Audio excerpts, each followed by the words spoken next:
Hey, welcome back to the Zombie Tactics today with another review of a firearms training class.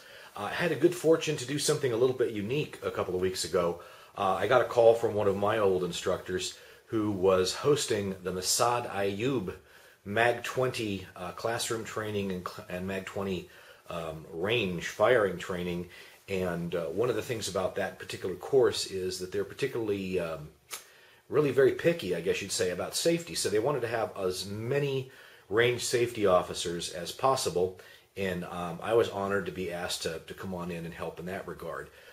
The crew of us, probably about 10 of us, monitoring 32 shooters on the line, so a good number of us. I'll show in some pictures here of the pumpkin patch, the people with the orange hats on, and in some cases vests or t-shirts or RSO shirts. And it was an amazing experience for me to see a class from this level. Usually I'm one of the one of the usual suspects on the line there, firing my gun and trying my best to keep up.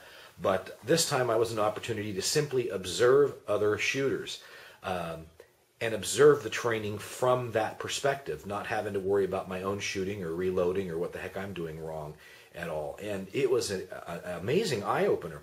About 32 people in the class, a good mix of people, a large number of people who are in either local, county, state, and in a couple cases federal law enforcement in attendance. And I think that's because Mr. Ayoob is very popular in the law enforcement community. A couple people asked me to not show any pictures of them because they are in undercover roles, and I'm being tremendously respectful of that. But I was careful to go around and ask mostly the law enforcement people, seeing a lot of badges there, what do you think of this course? What do you think's going on?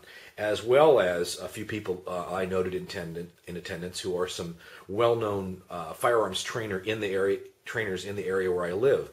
So I thought that was interesting that this was the kind of class that this kind of person, people who are the training director for their law enforcement department, or people who are instructors in their own right, find value going to a course like this. Well, first of all, let's talk a little bit about Massad Ayoob. If you have not heard the name Massad Ayoob before, you haven't read many magazines or anything or books in the past 30 or 40 years, because he's been a fixture in the firearms community for a long time, particularly relating to handguns.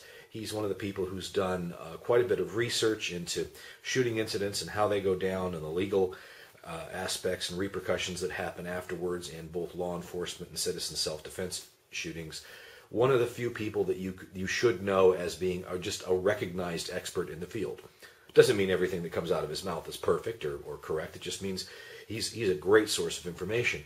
Now, if you've seen Mr. Ayoob before, I have to stop calling him Mr. Ayoob. He doesn't really like that. He just likes you to just call him Moss, and that kind of hinges on what I'm about to talk about. If you've seen him in any of his various appearances on self-defense kind of TV shows or videos on YouTube, or any of the videos that he's appeared in before, he always comes across as this kind of laconic, soft-spoken, but direct individual that you might think that, well, this guy's Mr. Excitement, isn't he?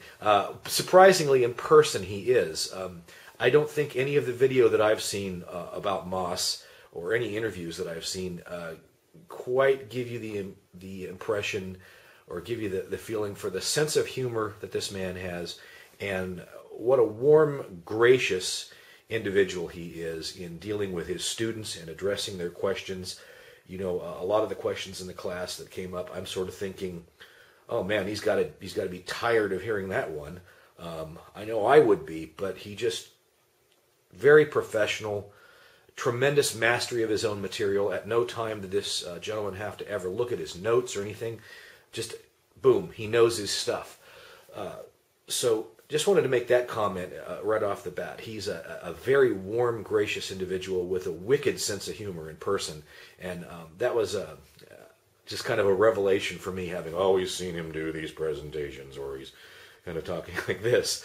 The class itself, I would say, is kind of like, I don't know what to call it. It's a compendium, an overview, a review of the various techniques of operating a handgun in a law enforcement or a self-defense kind of a scenario, so that you, at the end of this course, you walk away thinking like, wow, I have a huge amount of information now that I did not have before about where various techniques came from, why they're employed in these ways, and kind of like your own personal set of things to like, wow, I need to work on that and experiment with that. Wow, I need to work on that and experiment with that. Wow, I didn't know that. I'm going to try that. And just as an example, I would mention the fact that he went through an entire kind of a combination of a history of, as well as demonstrating how various things like the Weaver stance and technique, the Chapman stance, that's very Weaver-esque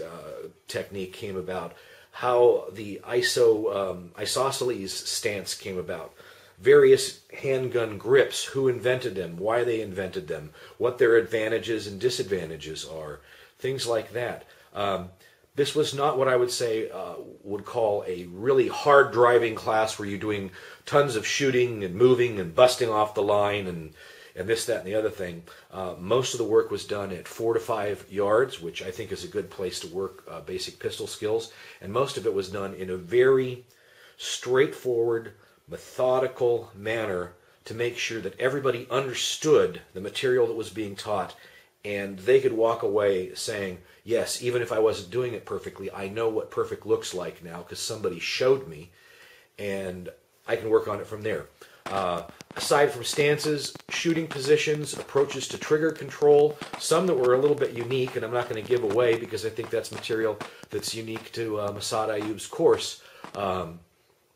Things culled from kind of taking notes from both competition shooters as well as military and law enforcement, self-defense, kind of putting it all together and figuring out, is everything we've been taught about trigger control exactly right, or are there some other ways that we need to think about it? Just putting a teaser in your head there. So very good material.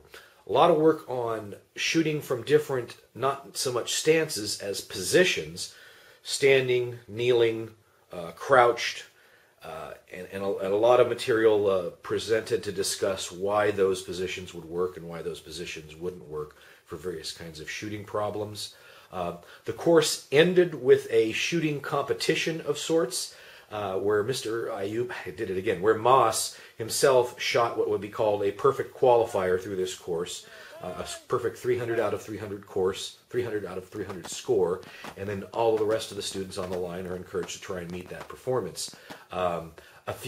One did. One of the gentlemen that I was monitoring, of course, because of my brilliant RSOing, that he performed so well.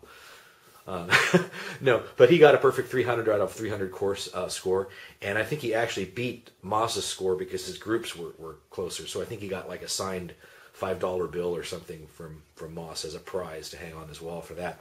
Another gentleman got a 299. Somebody else got a 298. A well-known local handgun instructor unfortunately flubbed one round in kind of an unfortunate, almost an understandable mistake due to the fact that some range instructions didn't get to him exactly the right way. So he got a 295, and it was, heartbreaking to see him do that. Aside from that kind of high level of importance of performance, there were students in the class who did a tremendous job of learning. Again, one of the ladies in the course that I was monitoring during my first rotation got the award for the Most Improved Shooter award. And definitely there was tremendous growth in her shooting skills during this course. So this is certainly something that you can go to as a new shooter, not really knowing your way around handguns very well at all, and be in a good, safe course where you can learn things in a very structured manner. I think for the amount of money that's charged for the course, I understand it's generally about $400. Tremendous value for the money. Definitely, if you're looking for this kind of a course with a methodical thing where you're not necessarily, running around all the time with a bunch of people with guns, this is definitely for you. Now, what I got out of it, being an RSO, I think I got the best deal of all. I got to volunteer, and I got to watch all kinds of other shooters and all the various problems that they had and the difficulties that they had to overcome. Being that this was a class full of very experienced people, it was encouraging to me, knowing where my problems are and diagnosing my own issues, it was encouraging to me to see people who have, worn a gun for 20 years in their line of business and are still struggling with some of these same issues. So that was interesting in and of itself and very encouraging. But that's just kind of a side comment. I'd highly recommend the MAG20 Massad Ayoob Group MAG20 course for anybody looking for a solid grounding in handgun technique for law enforcement or self-defense use. That's Zombie Tactics for today with another course review. We'll see you again next time. Bye-bye.